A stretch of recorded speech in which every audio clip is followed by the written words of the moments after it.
Vanakkam and welcome to ART, அதாவது Avinash Ramachandran Talkies.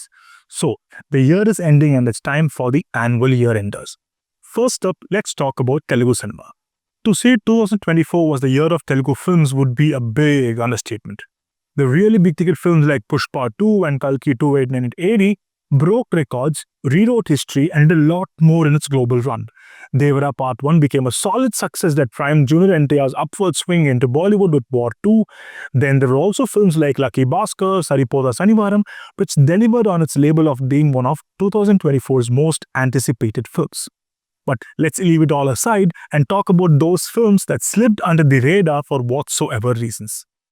When you say Telugu cinema, it's unfair that the world only gets to see the Pushpas and Devaras. I remember advocating for the unprecedented reach of S.S. Rajamouli's RRR because I strongly believe the focus on Telugu cinema would help the smaller films find its big stage. These are 5 Telugu films that I strongly believe deserve a lot more love. They might not be the best of the best, but these are films that would have benefited from a more patient viewing and an even more accommodative space to exist.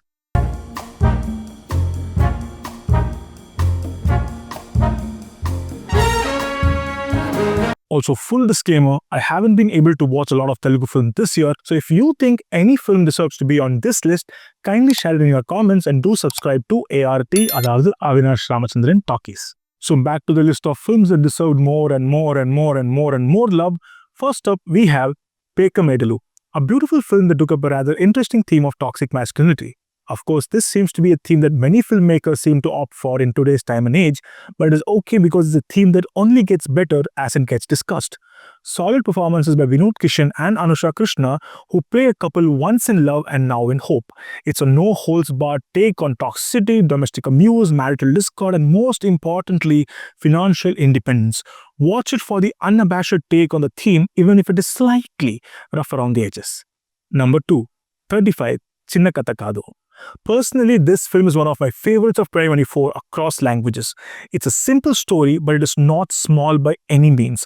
Powered by terrific Niveda Thomas, 35's success lies in the way it wonderfully translates the fear of maths and examination in the mind of a young kid to someone in their 20s, 30s, 40s, 50s, and even more, because it is a universal fear.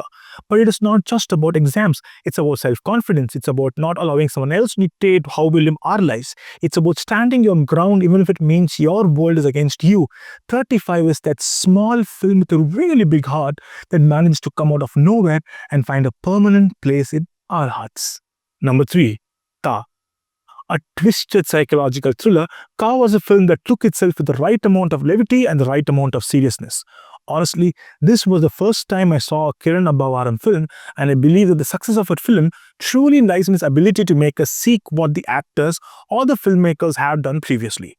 Of course, this is another film that was a little rough around the edges, but the thrills work, and the reveal was something that made me really happy. It is that kind of a film that is built up to the final reveal, the final trump card, and pins all its hopes on the efficiency of it. Well, since that worked, everything else is forgotten. Number 4, Swag. Another film on toxic masculinity, but it takes the rather outlandish route of generational curse, multiple roles for all protagonists, oodles of humor, the right amount of preachiness, and unlimited swag. Thought-provoking film about gender and misogyny, but it never forgets that it is a quintessential masala entertainer with a penchant for twists. A film with a lot of heart, a lot of style, a lot of substance, a lot of wonderful performances, and most importantly, a lot of swag. Number 5, Zebra. There are a few films that take its time to build the world. Initially, one might be exasperated about the whys and the roundabout way of getting to the point, but that wait is important to enjoy what comes next. And what comes next in Zebra is an unabashedly fun film that never takes itself too seriously. Random occurrences happen, but it all happens for the good and with immense conviction. And full points for the casting of Satyadev, Dhananjaya, Satyaraj, Satya, and Priya Bhavani Shankar. They're so good in their roles that they do the major heavy lifting even if there are places where the writing misses the memo. An overall fun film that caps up the money heist trilogy of Telugu cinema that started with Lucky Bhaskar, which followed up with Matka, and then you got Zebra. It's almost like Telugu cinema but the B to Z of heist right. Well, that's the 5 films I thought were some fun entertainers in Telugu cinema. As I said earlier, these are just the choices from the limited number of films I watched. Do let me know in the comments if there are more films that you think deserve a lot more love from Telugu cinema this year. On that note, thank you for watching ART and do subscribe to the same. Till we meet next time, well, tada.